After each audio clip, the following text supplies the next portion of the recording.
Good evening. Good evening and welcome to tonight's Driver's Ed class. We are officially halfway through. We are in the midpoint. So tonight we are going to see what you know, what you have retained from the classes that we've had so far. Heavily looking at sign signals and pavement markings. So we're going to wait for people to jump on board and then we'll go from there. I do have a few times open for tomorrow, so make sure that when we close out tonight's session that you let me know if any of these times work for you. So I've got 3, 4, and 5 open tomorrow night. Have you seen the weather report?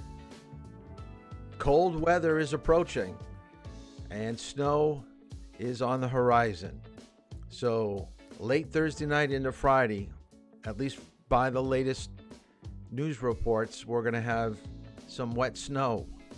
And when it's been this warm and you've got wet snow, it is some of the worst driving possible. So Friday, if we schedule drive times, it could be tricky, but I think it will be good to go out if it's safe to go out to learn how to drive in bad weather. So we're going to tentatively schedule Friday, and we'll take it from there and see what happens. Tonight, what we're going to focus on is parking. Let me get out of the music here and just bring this right down to get right out of it. So what we're going to do is we're going to take care of the section on parking. And then we're going to watch a video that we weren't able to watch last night. I put it on the Facebook page, the questions that I want answered. Now, this is a reactionary video that I want you to get some behavior and attitudes to see what you think about speed and having peers in the car and what could have been done differently. So it's kind of an impact video where you take a look at the aftermath after a crash, and it all centers around a high school soccer team, a girls' soccer team, and they were involved in a crash, and speed was to blame. So we're going to take a look at that. So we're going to do parking first, then I'm going to show the video. Now, if you need the questions, go to the Facebook page right now and download it. Download it on your phone, put it out to the printer. If you cannot access the remote Facebook page, which you should, because that's where the link to the midterm is right now. So you're supposed to be part of the Facebook page community that we're doing our worksheets and our homework on. So make sure that you access that right now. If you can't get it, I could probably drop it in a text message to you right before we see the video or while we're doing the video. So you're going to watch the video probably on your computer. You can use your phone to look at the questions and answer the questions that I want. Because some of you haven't been doing your homework. So this is the way that I'm going to solve that problem. We're going to actually do it during class. So let's get right into the section on parking, and then we'll get right into the video. Now, to access the midterm at the end of the video, once you submit the questions to me answered, so you should be answering them while the video is playing, send me your answers. Okay, write it on a piece of paper, take a picture of it, send it through a text message to me. I will send you a link to the midterm. That way you'll be able to get in and do the midterm. If you don't do the worksheet, you're not going to get the password. So you have to do the worksheet. All right, let's take a look at parking. Now, the first thing I want to explain about parking is there are so many different ways to approach parking. And what you read from the state manual to responsible driving to listening the way that I explain things, there really isn't one way to park. There are multiple ways. Okay, so don't think that my way is the only way. I want you to understand this is the technique that I have found to be very successful. This is the way that I like to teach it. But I'm more concerned that you're, one, legally parking your car, and secondly, that you're doing it consistently. So if you can do something consistent, I'm going to probably leave it alone. I'm going to let you do your own thing, and I think you're going to probably be okay testing out with the state. So we're going to kind of take it step by step. Now, some of you, and this is to kind of light a match under some of you have already done 4, 5, 6 hours of driving. So here we are at the halfway point with class, and you're at the halfway point in your driving. We're going to have to step it up a little bit for those that want to get finished. Now, some of you can't get finished because I understand that you're lagging behind with parental hours. And it makes no sense that you finish up with me just to sit for 2 months, 3 months while you linger through the hours with your parents, through the 20s, through the 30s, and finally getting up to your 40-hour mark. It'd be best to, once we get to the end of the program, if we at least get 5 hours in, 6 hours in, is to save the last 4 hours, probably for late May, June, and time it up with getting your hours with your parents. Now, there are 3 terms when it comes to parking. So I want you to write down in your notes, stopping, standing, and parking basically explains where you should be and where you shouldn't be when it comes to stopping your vehicle to let people in your car, out of your car. All right. So here's the definition for standing. No standing means you can stop to let people out of their car or pick someone up who is already there. So a good example would be pulling up to Market Basket. Your mom said, "I'm all done shopping. Can you run by? I'm waiting outside." So rather than going to a parking spot where your mom has to look for you, you would go to the front of the store. So standing means you can stop to let people out of the car or pick someone up who's already there. But no waiting for someone who's loading or unloading. Okay, so waiting would probably be more than a minute. All right, so don't think picking up your mom. So remember, it's people only. No stopping is the most restrictive. You can't stop at the curb for any reason. So no stopping is you can't do anything. You're not supposed to let people in, let people out. You're not supposed to load. So standing for a short period of time, letting people in and out of your car. And an airport would be a good example here. So basically what we're trying to do is to keep our roadways and highways open. We don't want to have things get congested. And remember that if this is a no stopping, no standing area, there will be a white sign indicating that it's a law. So remember, white means law. It'll probably be in red lettering. So this is what we'd be looking for. Now, in some parking lots, and Durham does have a parking lot where it is illegal to leave your vehicle there for any period of time if you do not use the plaza. So where Hannaford is and the bakery. If you do not use one of those facilities, you're not really supposed to be parked there. So UNH students aren't supposed to leave their car, go to class, come back, and move it. There's a guy in a golf cart watching. If you go across the street, Main Street or Mill Road, he's calling and someone to have your car towed, or they're going to put a boot on it. So just realize that if it's no parking, getting your car back after it's been impounded will be costly. Shouldn't park in front of a fire hydrant. Here's a person that thought, hey, I can't find a parking spot, but there's a gap that's just about big enough for my car, right where that fire hydrant is. What is the chances that there's going to be a fire and the firemen are going to need to get access to the hydrant? I don't think it's going to happen today.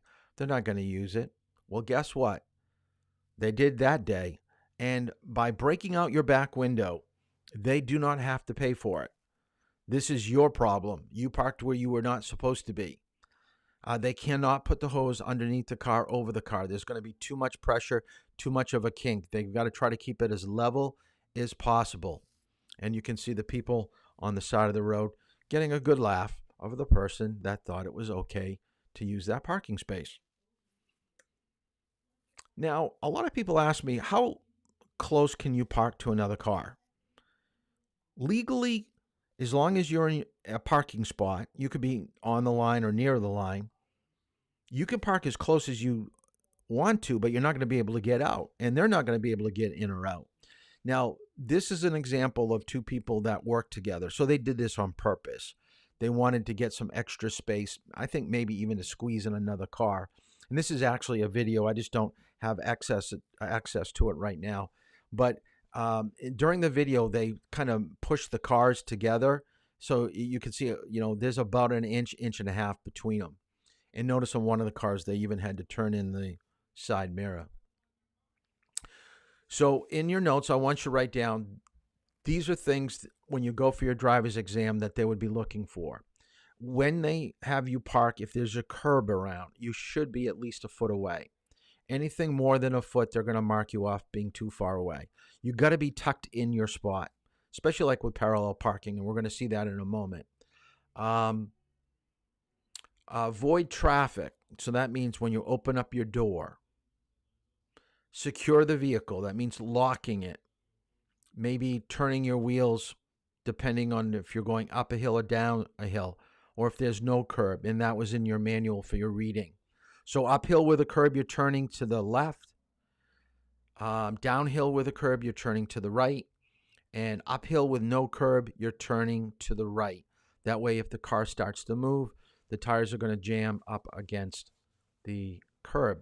I see a question from Sam. Sam, the midterm is going to be timed out, I think, after, I believe, like an hour. So you've got an hour. I find most people doing the midterm in about 25 to 30 minutes. It's not something that's going to take you a lot of time. Parking by the side of the road. If you're going to park off to the side of the road, say you're visiting a friend and his driveway's full of cars already, and you're going to park on the side of the road, make sure you get off to the side as much as you possibly can. If it's not possible to pull off the road completely, make sure that you can be seen for at least 200 feet in both directions. Try not to stop on a hill, curve, or a highway. You're looking for a safe place to park your car, because people aren't going to be able to react to your car stopped or parked just around that corner or over the hill. Now let's talk about parking lights and emergency lights. Parking lights are for parking when you're in the vehicle and it's running. Okay, think about that. You're in the gear park, the car is running, and you're maybe putting in an address to the GPS. You're going through your glove compartment because you're looking for your registration. Parking lights aren't for like going shopping, putting your parking lights on, coming back out, and then getting your car and driving away with your low beams on. Your car is in a stop position and park. Now, your parking lights are also your emergency lights, but you have to press a certain button in order to make those parking lights flash. So now they become emergency lights. Now, why wouldn't I pull over to the side of the road and use my emergency lights, have them flash if I'm putting in an address to my GPS? Put this in your notes. Emergency lights are an indicator to the police that you need help. So if a police officer sees those lights flashing, he's more likely to pull over and see what your problem is. And maybe even other people that want to know that you're okay may pull up right up behind you to make sure that you're okay. But if you want people to just keep on driving by you, just use your parking lights. What will the police do if your vehicle is broken down? Will they tow it right off? Probably not. Leave a note indicating that you have a mechanical problem or you're out of gas or whatever, when you're going to come back, how you're going to deal with it. If it's left, I believe, more than 24 hours, they put a orange sticker on your windshield or side window indicating that your car will be towed probably within the next 24 hours. So my recommendation would be to leave a note on the front window indicating your name, your phone number, what the problem is, when you're going to deal with it, and then call the local police. So whatever town that you're in, you would call Madbury, you'd call Dover, call Durham, saying, I broke down. I do have someone that's going to come out and help me. I don't have AAA, but I've got a friend that's going to come out who's a mechanic, and he said he could fix it, but he can't get to the car in about 3 or 4 hours. So just explain your situation. I don't know if this number is still in the manual, but I took this from the old manual and I've kept it in my PowerPoint. So 1-800-525-5555. So remember, your running out of gas is not a real 911 emergency. So don't call that number. So if your car breaks down, it's not a 911 situation. Unless someone hits you, then it's a 911 situation. Need to know all these parking situations, and I believe there may be a question on the midterm tonight on one of these. Double parked out in the roadway. So a car is in a parking space like downtown, and you're parked right side by side with it. You can't do it. The only person that can double park is a delivery truck, like UPS, like some of the beer trucks downtown, the Frito-Lay truck, stuff like that. They can pull up right beside a parked car, stay there. But they've got to unload and load. I think they've got like a 10-minute limit. So you may come out to get into your car and you can't move for a while. They're doing it as quickly and as fast as they can, so be patient. You shouldn't park on a sidewalk, intersection, crosswalk, bridge. All these are what we call common sense situations where you're not going to be parked. Highway, tunnel, any place that blocks traffic. So if there's crossing traffic and your bumper, front or back, is being an obstacle to people, then it's illegal. You could get in trouble for that. On any street where there's not enough clearance for vehicles to get by, in front of a driveway. So like I said, most of these are common sense. So if you're going to create a problem, then you shouldn't do it. Now, these are the tough ones. These are the ones you just got to flat out know and remember. So first one, 15 feet from a fire hydrant. Now remember, anything that deals with fire is going to have a 5 in the number. Crosswalk. And we know, going through Durham and Dover like we normally do, that cars can hide pedestrians. So look for your crosswalk, go a little bit slower, and scan left to right. Can you see the top of someone's head? So stop signs, yield signs, traffic control signals, they're 30 feet, so a little bit further back, because now you've got things that could be moving a little bit faster than pedestrians. That's why pedestrians, it's 20 feet. When you've got moving vehicles coming left or right, you've got to see a little bit better, so you need 30 feet. And it doesn't always happen that way. In Durham, they're parked right up close to the crosswalk. There is no way they're within 20 feet of a crosswalk. This one's a hard one to remember because you have two sets of numbers. 20 feet on the fire station entrance and 75 on the opposite side. The reason why there's more distance on the opposite side is because a fire truck is going to come out and make a wide turn. So on the same side, it's not going to be a real problem. Now in Dover, we actually have a blinking yellow light, which will change to red, and there'll be a stop line on the road to indicate where you need to stop, and that's the distance that they need to come out from the station. 50 feet of the nearest rail or railroad crossing. We kind of dealt with that with the section on trains. Handicap parking, we know they're designated by a blue handicap sign. These are the fines that they're going to assign to you if you park in these spots. I'm not going to test you on numbers like this. I don't care that you know it's $100 or $50. Just know that you shouldn't be in the blue handicap spots, and stay away from what they call access aisles. Those are the areas just off from a handicap spot that are a little bit narrower, and they usually have white diagonal lines or maybe yellow, and that's for ramps to be used with vans. And some smaller cars can almost fit into these particular areas, but it's not really a parking spot. So don't think, hey, I'm not in the handicap spot, I'm right next to it. Well, they need access to left and right of those parking spots. If someone does take a handicap spot and that kind of gets you, you can always call the police, let them come out, or you could take a photo find the number of the police and send them what you saw, and they can follow up, with a possible ticket to the person. So just say, hey, this is 11:30 in the morning at this particular store. I saw a guy, pull right up. He jumped right out of his car. No crutches, no wheelchair or anything. He looked like he was perfectly fine. I don't see a handicap license plate or placard from his window, and he parked here. And just send them the picture or send them the video. They'll follow up. Okay, let's talk about some of the skills that could be on your driving test, or just in general knowledge. I believe that everybody who drives a vehicle should have a basic understanding of how to do these particular skills. And the first one I want to go over is what we do during our usually second time of driving. I take you to a spot near Jackson Landing and we work on backing. I want to see that you stop at the edge of the road, you make checks in both directions, that you end in your lane.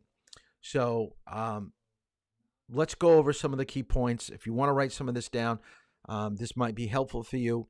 I kind of call these are the bullet points and reference points to parking. So if you write them down, you can always review them and take it with you when you go driving with your parents, so you have a basic understanding how to do these things, because you may forget after a couple of weeks things that we've worked on. You're not quite sure because we have different reference points for different types of backing and parking. So if you're in a driveway, always put your car in a position that can be successful to get out.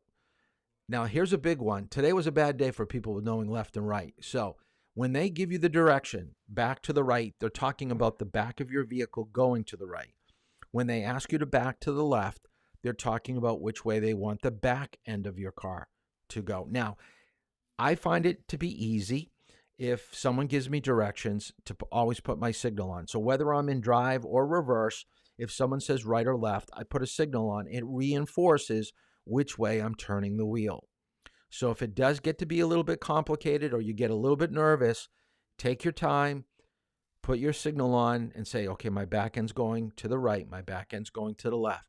Use your mirrors, look over your shoulder. You can use a backup camera now. They do allow you to use it for your state test, but do not stare at it. Do not use it exclusively. Use everything that's available to you.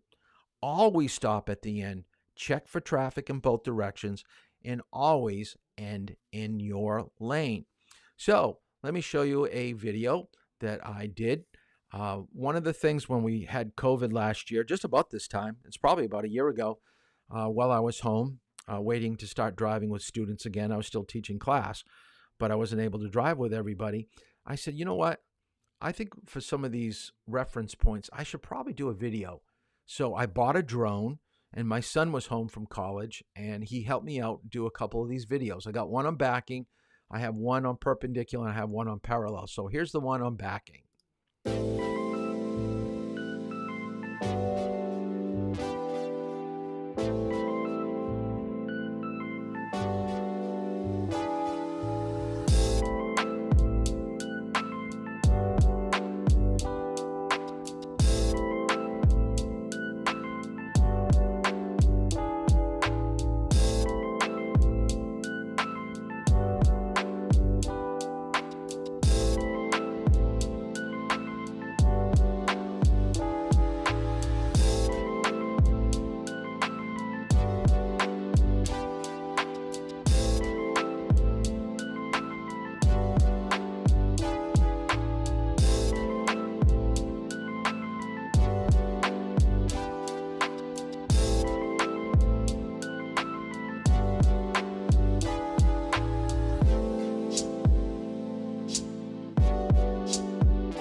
So that was my little attempt to do a video to help people understand backing. Now, I haven't done one for angle parking, and I haven't done one for backing into perpendicular parking spots. But with angle parking, it's the easiest of all types of parking. So if you want to start off practicing with your parents, if you haven't done this already, go to an angle parking spot, 45 degrees. You usually found these angle spots at fast food restaurants, any place where you want traffic to go in one direction. Remember that traffic is only going in one direction. You should not have cars coming towards you. And it doesn't matter whether you park to the left or to the right. They're both pretty easy, although maybe left might be just a little bit easier than doing it to the right. And I always tell people with all types of parking, so if you want to write this down, this is for all types of parking, stay in the middle or slightly opposite of where you're going to be parking. More distance equals more time. If you've got more distance, more time, you're going to be a successful parker. You're going to do well. If you get too close, start too soon, turn the wheel too much, get your pedals mixed up, you're going to have some issues when it comes to parking. So when do you start turning the wheel? Basically, when your side mirror is even with the first line of the parking spot that you're going to take.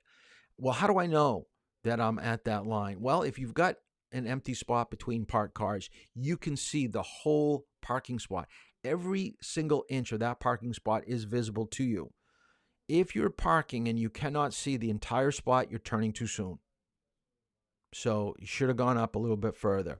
Now, when there's no cars around, you just have to get in the habit of kind of lining up that mirror post area left and right of your vehicle with that first line. And it takes some practice to find where it is. And a lot of times you can see the line underneath the side mirror when you start to make your turn. Once you're halfway into your parking spot, you should just about be straight. At that point, straighten your wheels and work on positioning. Now, to get out, you're doing it in reverse, of course. You're just going to put all these steps backwards. So you go out halfway before you start turning the wheel. And because it's angle parking, if you park to the left, you back to the left. If you park to the right, you back to the right. So everything goes in one direction. Never turn the wheel in the opposite. Perpendicular parking, we do have traffic coming in both directions. It's easier to do it to the left than do it to the right. And be picky. Be picky of the spot that you're going to take. Most parking lots have multiple empty spots. So think about who you're parking next to, meaning if it's a bigger vehicle, it's going to be harder to back out and see. Are they too close to their line? So look for a spot that you know you're going to be able to exit your car without any issues, and that you're going to be able to back out and have a good clear view of what is happening behind you and to the left and to the right.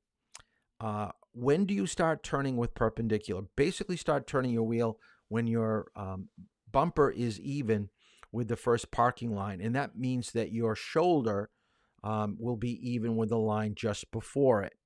And when you park to the right, you basically want to swing out, go into the opposite lane before you start your turn.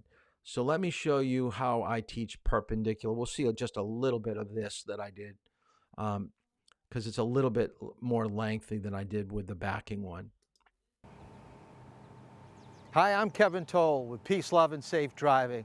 Welcome to today's episode about perpendicular parking. We're going to talk about perpendicular parking to the left and perpendicular parking to the right and what makes it so difficult. We'll give you a few easy tips to solve those problems.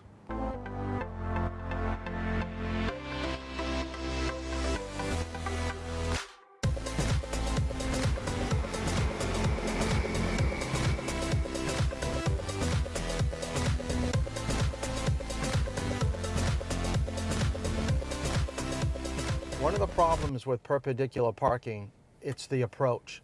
Most people don't understand, or they forget, that it's two-way traffic.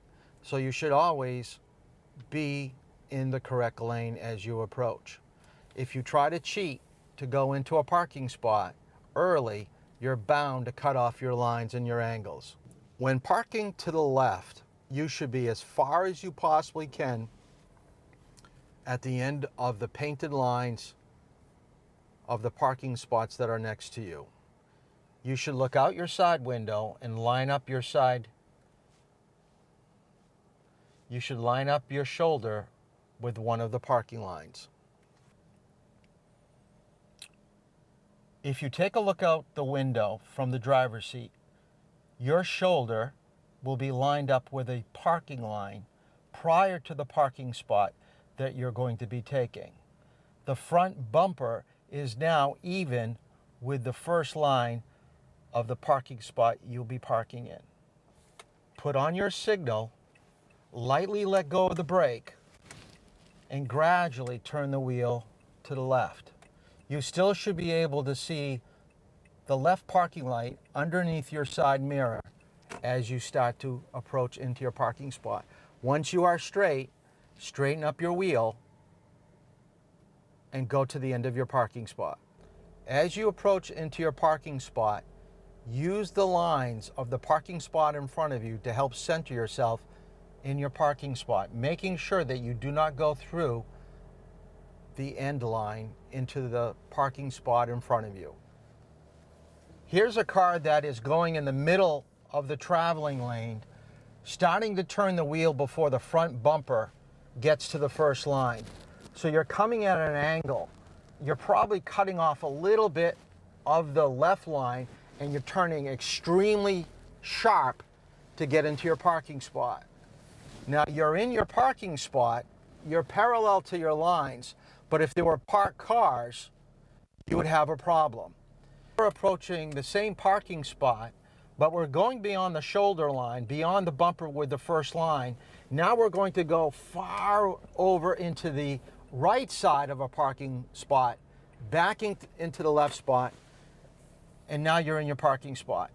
Very close to the right side of the line of your parking spot. Plenty of room off to the left. It doesn't look that bad from the outside, but if there was a car to the right of us, we would have hit it.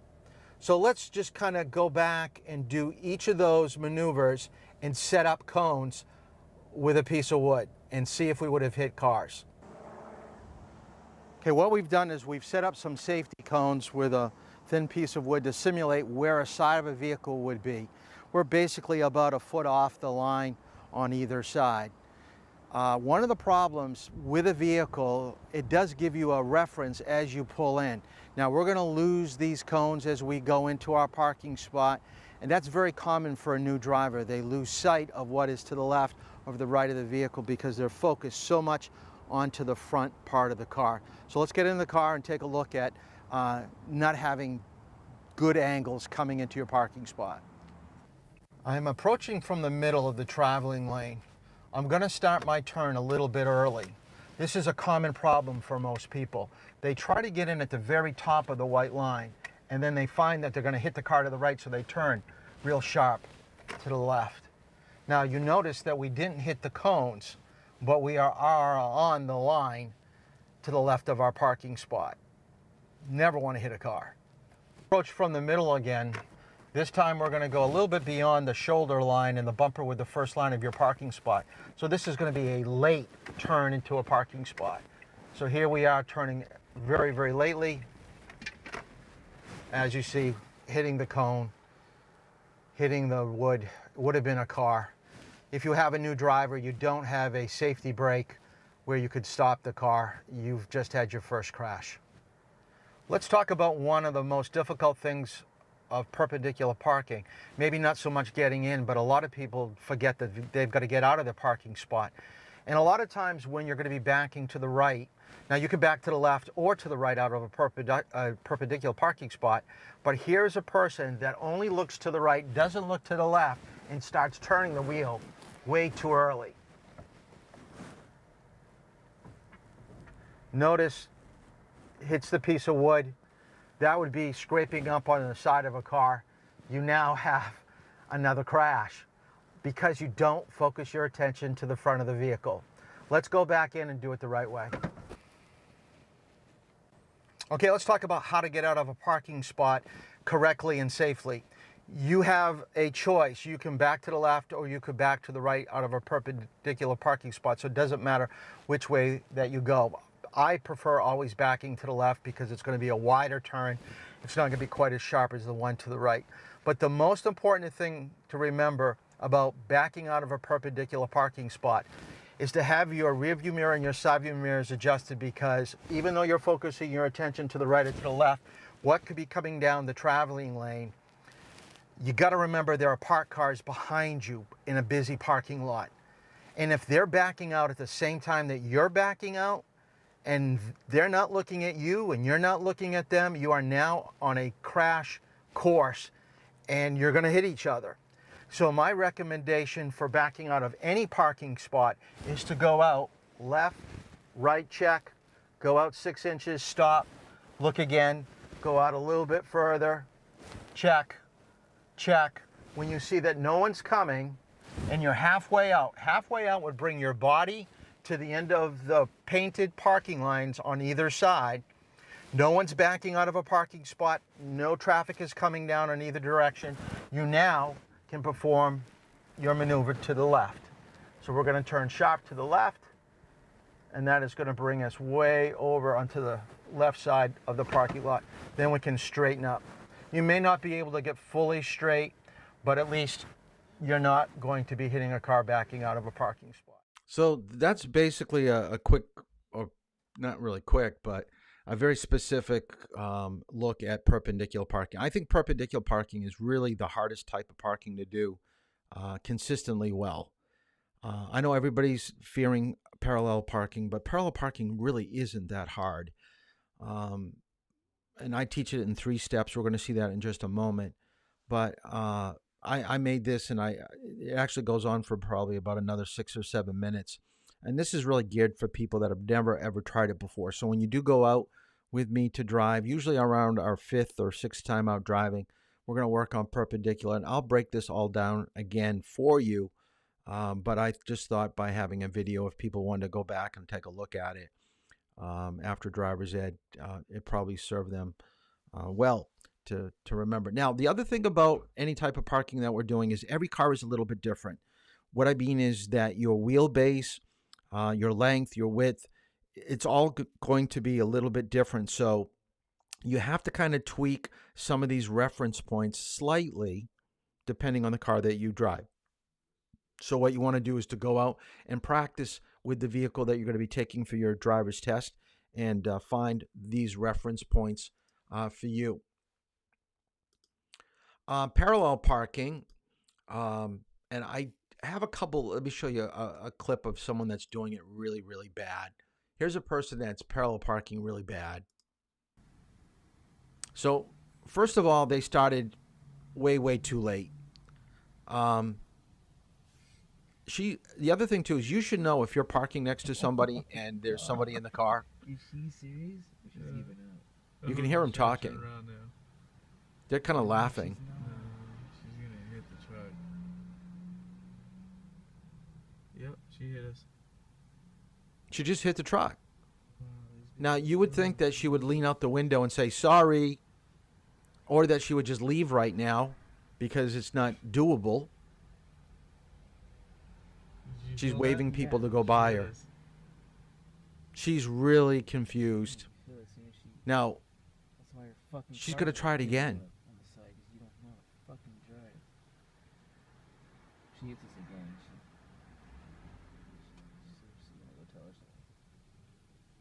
Oh, wow. Yep, she's just hit him again. Now they're going to get out, and now they're going to confront her. Not too good. All right?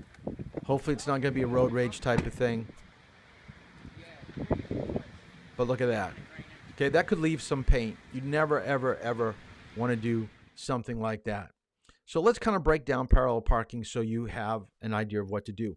First of all, if you're in heavy traffic, stop before your parking spot. Because if you have people behind you, you want to make sure that they do not hinder you getting into that empty parking spot. So stop right before the beginning of that empty parking spot. Make people stop behind you, then put your signal on, then move up side by side with the car in front of your parking spot. You want to be about 1.5 feet, 2 feet away. I say go mirror to mirror. And the way that I teach parallel parking is in 3 steps. So if you can remember right, straight, left, right, straight, left, that's going to serve you well with getting into your parking spot. So now that you're mirror to mirror, put the car in reverse, turn your wheel all the way to the right. Oh, the other thing too is take your side mirror, your right side mirror, tip it down so you can see the side of your vehicle down towards the ground. You want to create a 45-degree angle at this point. Once you've created a 45-degree angle, you should be pointing to the back corner of your parking spot. Then you're going to back up straight until you're about a foot away from the curb. Once you're a foot away from the curb, then you're going to turn the wheel towards the left. So if you can remember, right, straight, left, right, straight, left. Most people that you see parallel park will try to do it in 2 turns of the wheel, all the way right, and then all the way left. It's doable, but I find that it's a very slim window to be very accurate. If your angle gets too wide, if you start too early or start too late, it's almost impossible to fix it. If you do it this way, I find that if things start to go a little bit off kilter, you do have a little bit of time to fix it on the way in. So this is what you're looking at. When your right side mirror is tipped down, you can see the parking spot behind you. And if you can take a look at where the car is close to the curb behind you, that's what you're going to line up the side of your car with. It's going to be angling in towards that back corner. Let's take a look at the video that I did for parallel parking. Let's take a look today at one of the hardest driving maneuvers, parallel parking.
Three easy steps to parallel parking: right, straight, and left. What's so hard about parallel parking? With a little bit of practice, anybody can do it.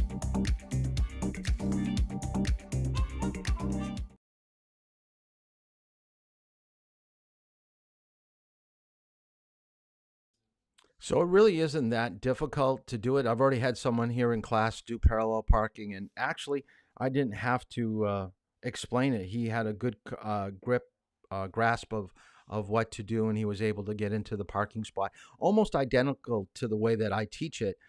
So I let him kind of go at it, and he was very successful with it. And then I explained the way that I teach it, and he could see the use of the side mirror being a little bit helpful. So I would suspect that he may use that if he has to parallel park, use the side mirror technique and going to that back corner. but for the most part, he was breaking it down into those steps. So as I said, if you can do it on your own, and I'll probably let you try, if you can do it consistently on your own, I'm going to kind of leave it alone and just understand that you've got a good concept and you've got it worked out in your own head and you're able to do it. Now, the last type of parking that we're going to go over is called pull pass and back into a parking spot, perpendicular parking spot. This is more likely to be on your state driving test than parallel parking because perpendicular parking is all over the place. Parallel, they would have to set it up. They would have to have a vehicle that you would have to bend around. And really all you need is the vehicle in the front to bend around to practice. Who cares about the vehicle behind? Because as long as you don't go through the back line, you're not going to be a problem to that vehicle anyways.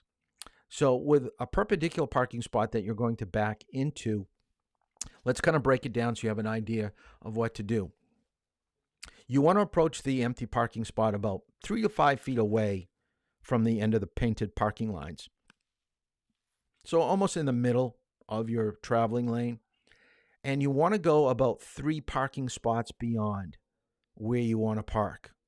Now, anytime you put your car in reverse, like we did with parallel parking, I told you, take the side mirror, tip it down. You could see that in the video. I would do it with this type of parking too. I would tip my right side mirror down if I'm backing to the right.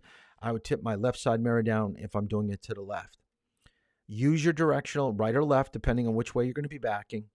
And you're going to basically back up till your back bumper is just about a foot to 10 inches before the first line. And what I find to be very helpful is if you look out your side window, your shoulder, just like we used our shoulder for perpendicular parking, I find using it that way for backing into parking spots to be helpful too, is you're backing a little bit past that third line before you start backing into the spot. Turn your wheel sharp to the right. Use your side mirrors to help guide you into the parking spot.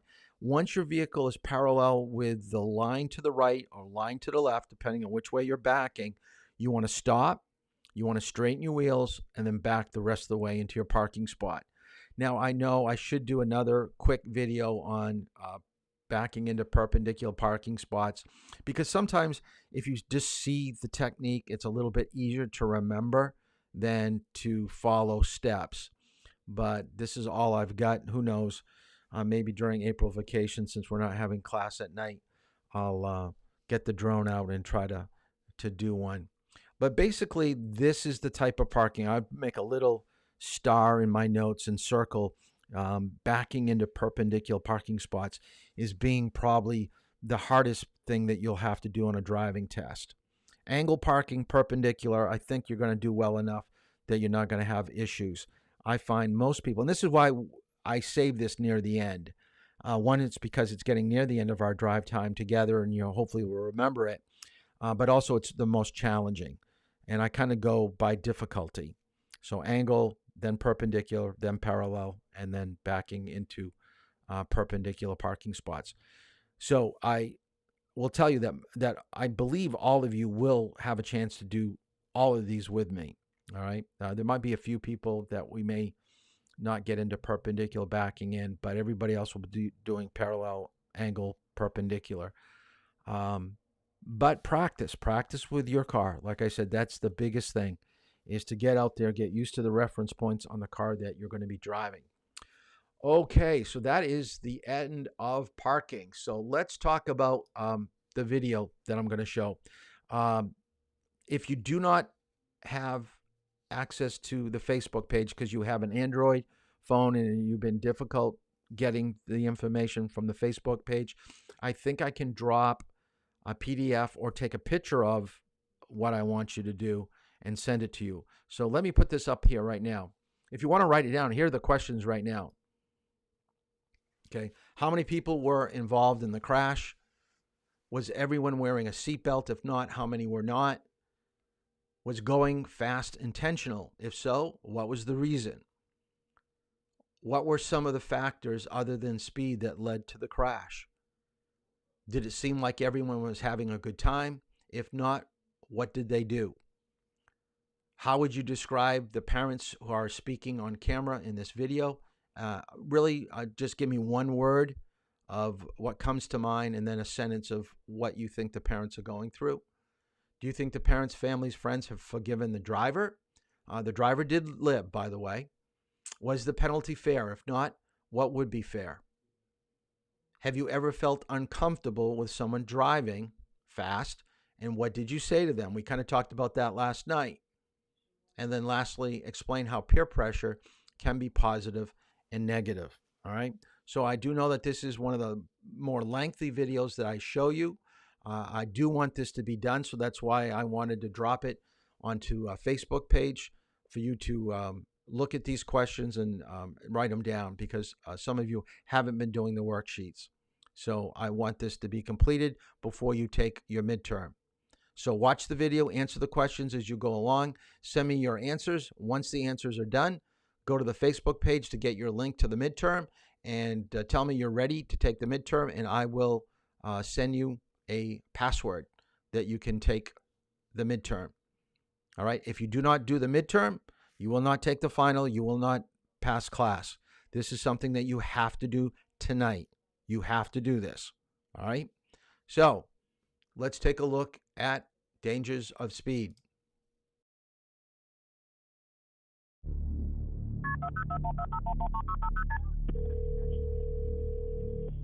Is that okay? Answer me if you're okay. Fond du Lac County 911, where's your emergency? We've been in an accident. Okay. We're on go ahead. Beachnet. We're on Beachnet, just out of Camelsport. Okay. Do you have a better crossroad at all? Me. Okay. And how many? We got 9 girls here. How many vehicles? 1 vehicle. Is anybody injured? We've got 9 people very injured. Okay. What kind of injuries? I don't know. I can't hear all of them. We've got a smushed car. I'm unsure how to tell. Were you involved? We do need help. Okay. Were you involved?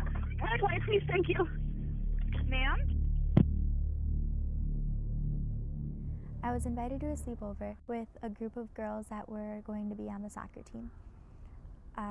We ended up having a good time. First of all, we were painting nails, doing anything girls would do at a sleepover, when we decided that we wanted to go get some food.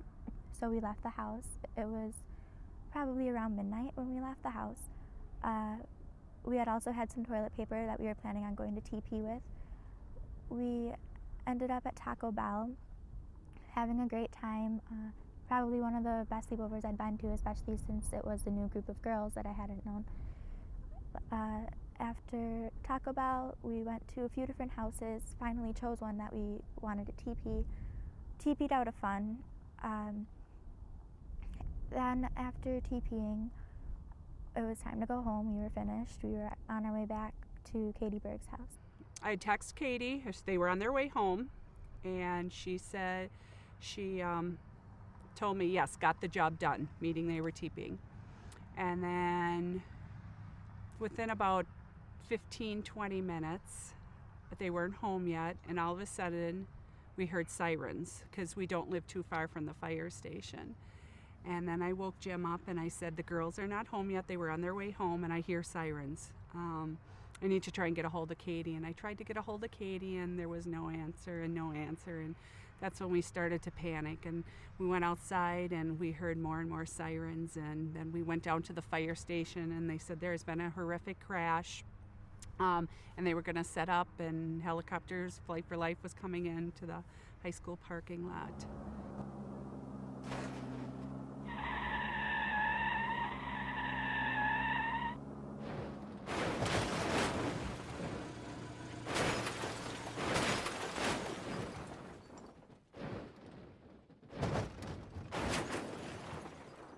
EMTs, we respond to scenes. We do not ask for this. We are forced into this situation. It affects everybody, not just the people involved. It affects everybody here on the fire scene, ambulance, police, and surrounding community. So every girl that was in that vehicle, we either knew or had either stayed at our house at least one time. So it could have been my daughter, could have been anybody's daughter. All these girls I knew. some of the girls, I couldn't even tell who they were that night with the blood. I remember waking up in the field and I was looking around and I didn't really know what happened. And I tried to get up, but I couldn't. And then Carly came over to me and I asked her what happened. And she said that we were in a bad car accident. And then I asked her if she could stay by me and she said no, she had to go find the other girls. And then I passed out again. And then I just remember waking up to the EMTs and the ambulance lights. It was dark and cold, and it was just it was scary. I didn't think anything was wrong. I was fine. I knew I was going to be okay. I was I was talkative. I was responsive. I didn't think anything was wrong at that point. I just figured everyone had a few injuries, no big deal. And then next thing I knew, I was watching these ambulances pull up and watching these EMTs pull up and pronouncing my friend's dead.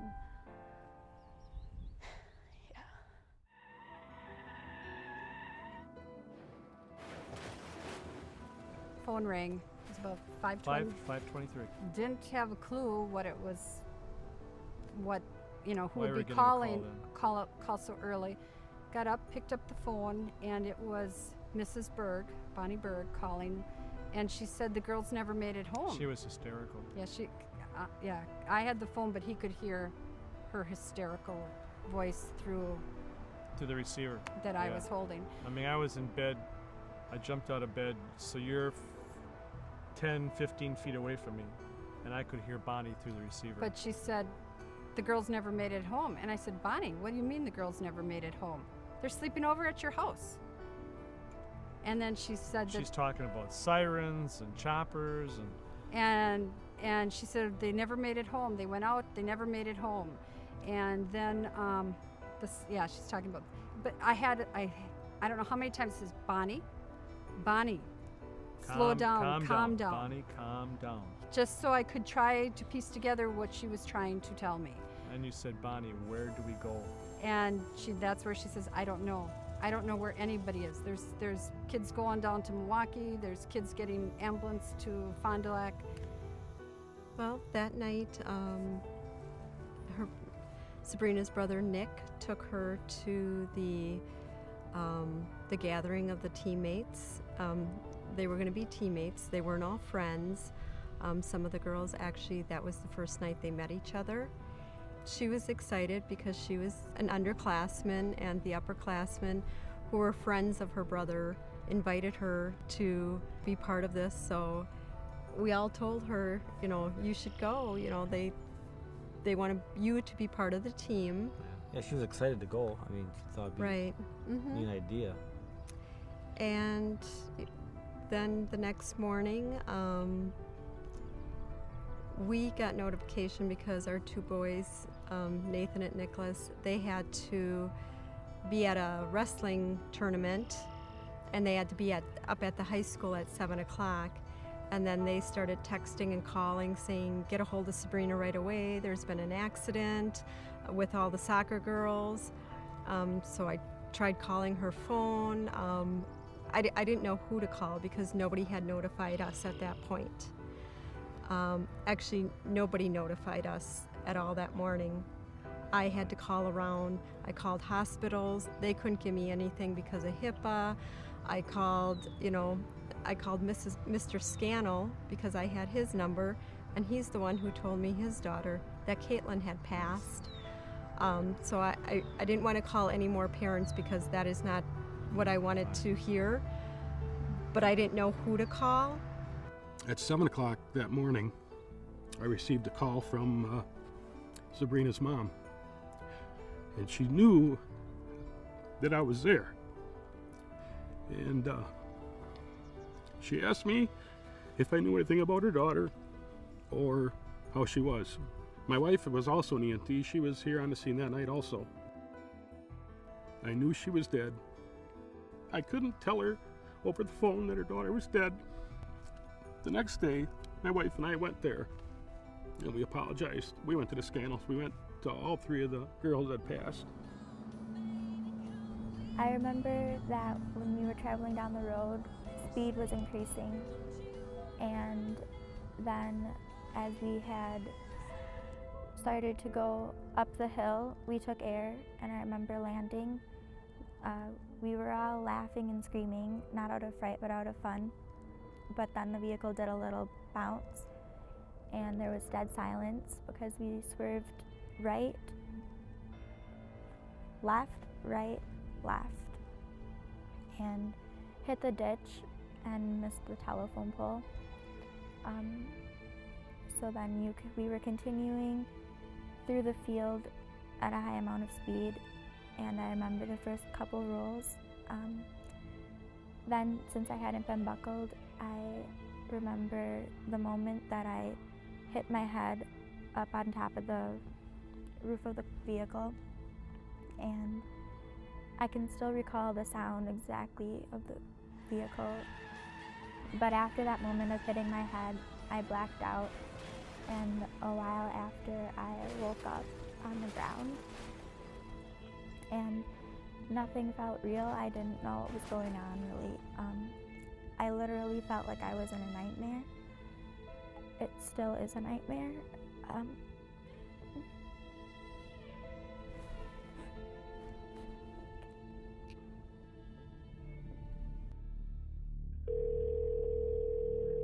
Hello? Hi there, Kylie? Yes. Hi there, this is the 911 center calling. Do you know my location? Okay, hold on. Yes, are you on Beechnut Drive? Yes, Beechnut Drive. Okay, hold on one second. I've got officers and multiple ambulances responding, okay? Awesome, that is thank you. Okay, I need you to stand on the line with me for 1 second, okay? Okay. Teresa, honey. Teresa, where are you going? Okay. Are you okay, Teresa?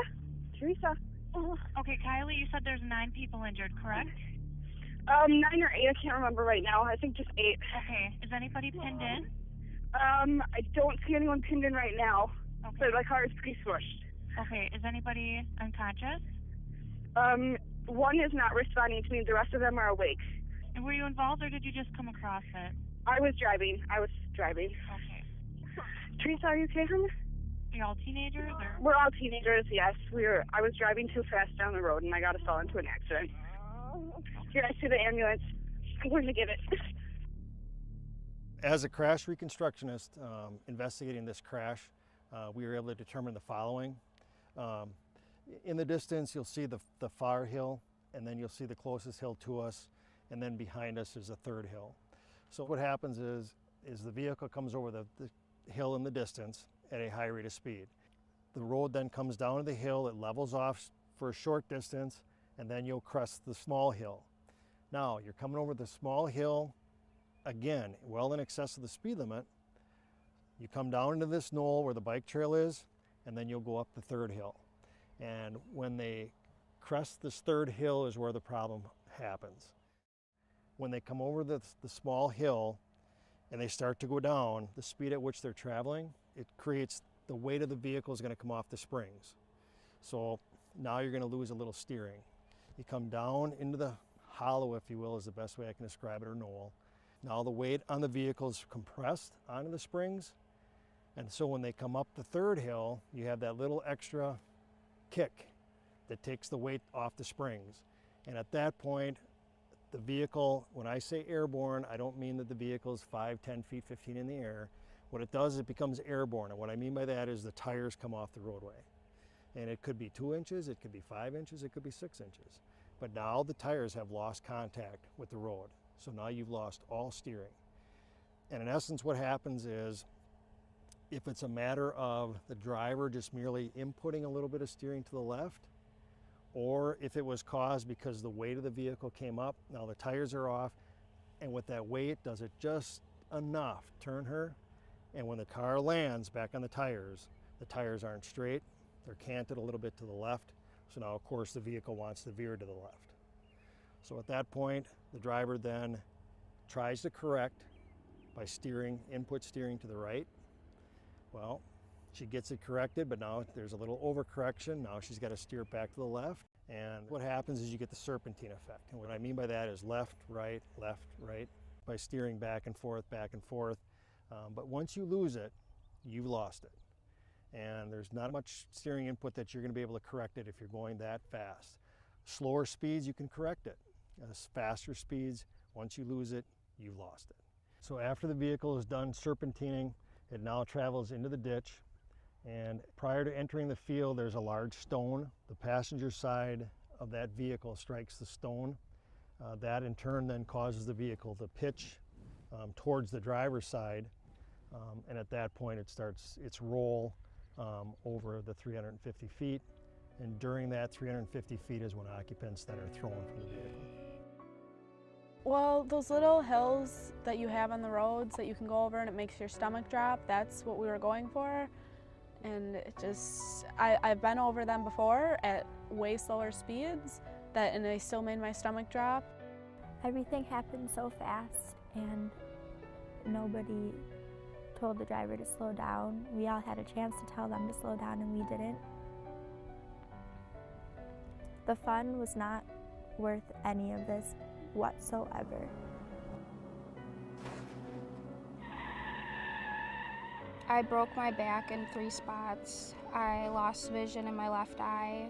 I broke both arms. I had severe lacerations to my head and brain damage. I still will find myself sitting in class or trying to fall asleep.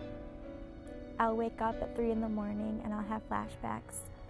And I can still hear the noise of the silence of us girls in the vehicle from when we knew it wasn't right. And I can still hear the sound of the crashing, of the rolling of the vehicle.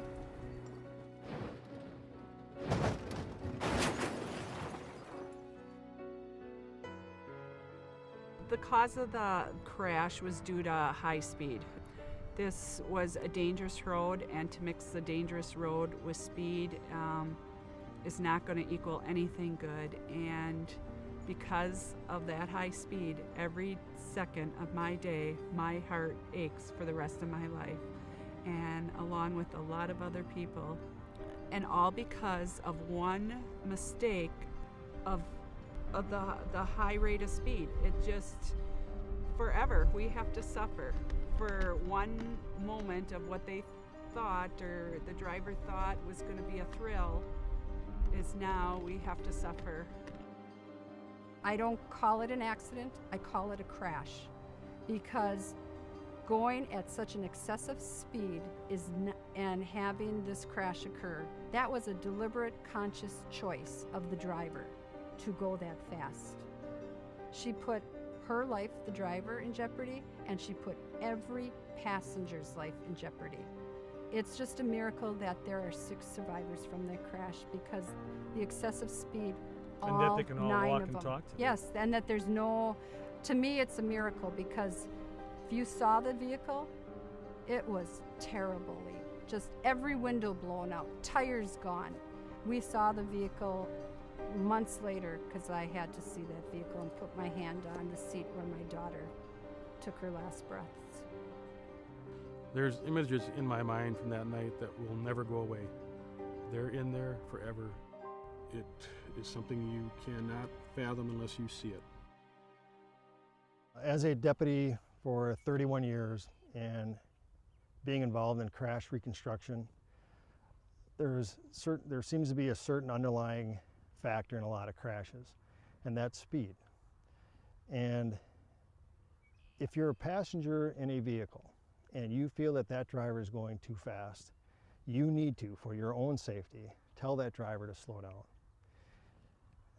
I guess my thought is that you have a choice. You can be a continuation of the problems that are on the highway, which is being aggressive, excessive speed, following too close, taking unnecessary risks, being inattentive. Or you can be part of the solution.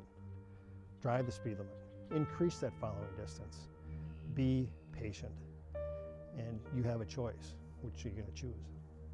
That is a message I want parents to remind their children every time they walk out the door, to drive responsible. Speed kills. You can never say it enough. Yeah. And there's nothing wrong with repeating it. And kids have to understand, our young adults have to understand, when they take that wheel, they are responsible for everybody in that vehicle. There's just so much that can happen, and you could blow a tire out, you could lose a tie rod, brake, you You could have something run out ahead of you, a farmer's dog. You could have a child. There's recreational trails that someone could be crossing. There could be another vehicle that's coming towards you, and you're losing control, and it's never safe.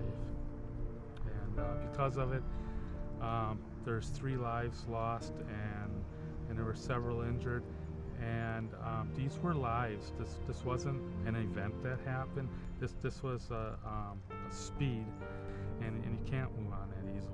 And you never get a second chance after that. There's not a second chance. There's one chance there, and it was taken the wrong way. And then, you know, as a result, that there's.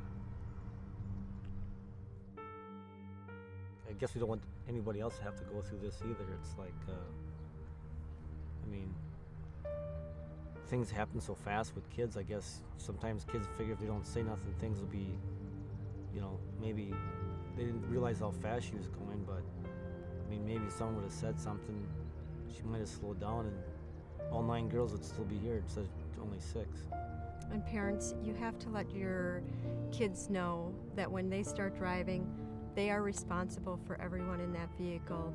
Whatever happens, whether it's an accident or not, they are responsible for the results of what happens.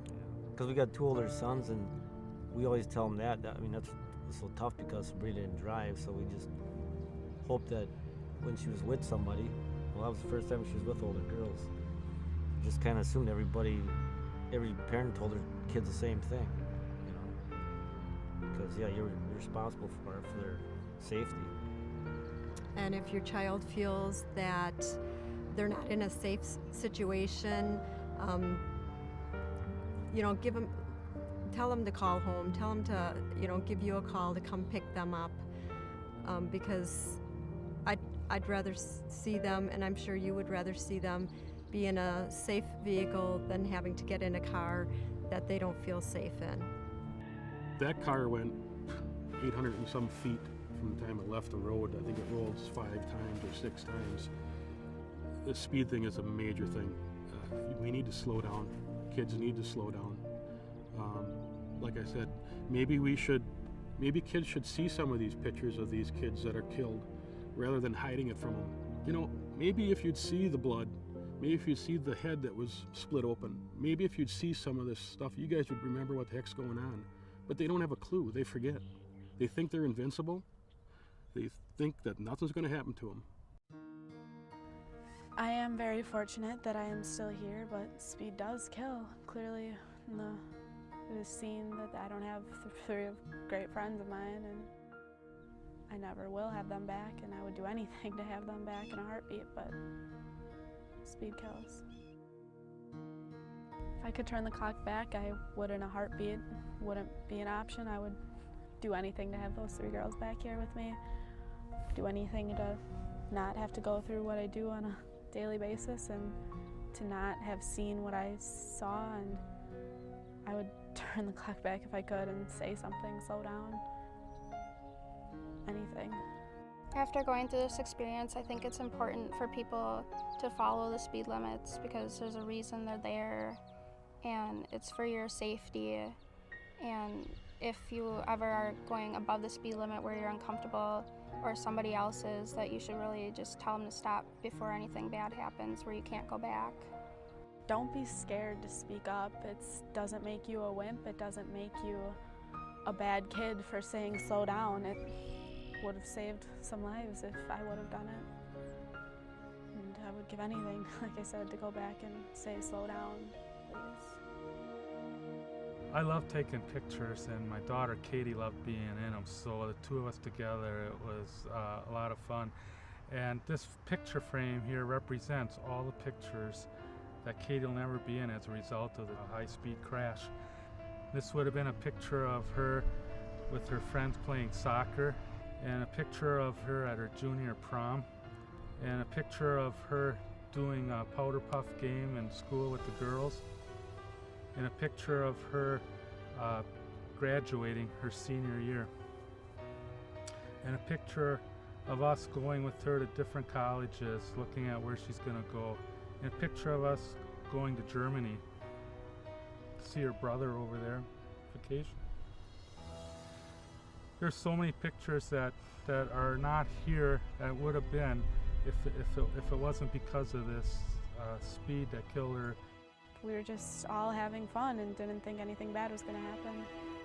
Nobody ever thinks anything bad's going to happen.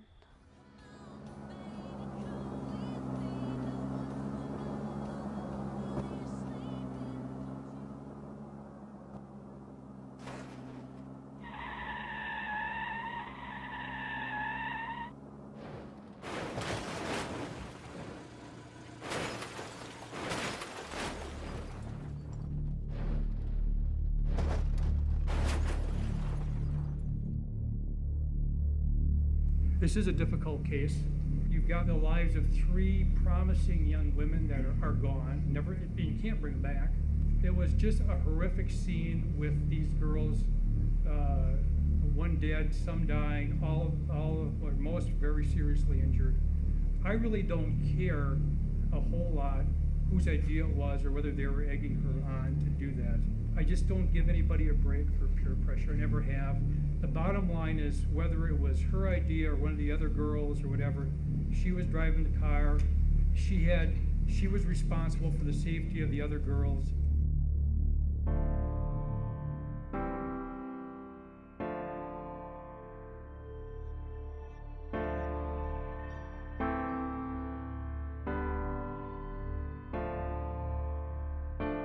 That night it was just a bunch of girls having fun. We were at Katie's house and we were painting each other's nails, and then we decided to go to Taco Bell, and then we TP'd a friend's house, and I just remember everyone having a blast and having a smile on their face, and we couldn't stop laughing.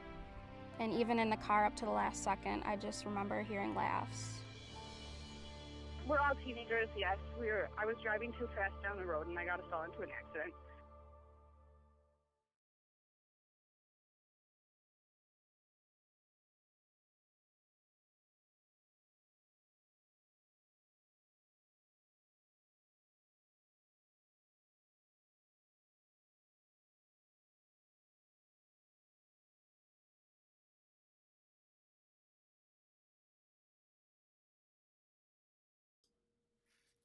Hopefully you were as moved by this video as I was when I came across it probably about 2 years ago and started to use this in the program, because I truly believe it is the essence of a teenager's life once they get their license, that they feel invincible, they're out to have a good time, they don't think they're not in control of the vehicle when indeed that they are.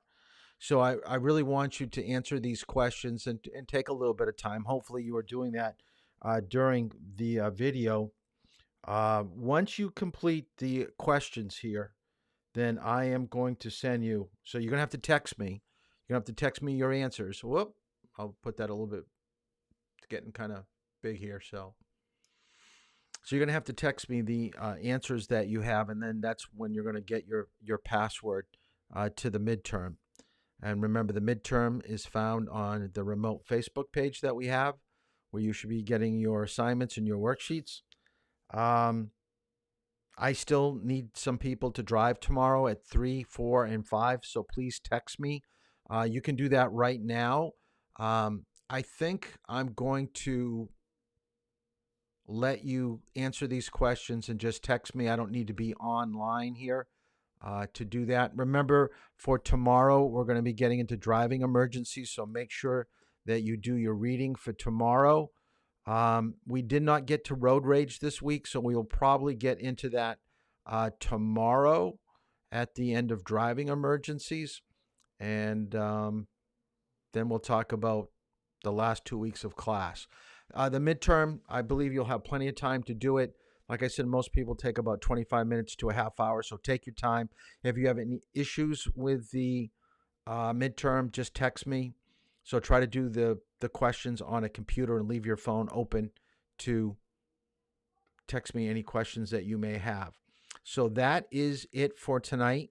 Answer the questions, and I will send you the link. All right, that's it. Please text me whether you can drive. I really, really need drivers for tomorrow. I know that Karsten, you said that you can drive at 3, so I'll give you 3. So 4 and 5. I'm looking for someone 4 and 5. So someone please take 4 and 5.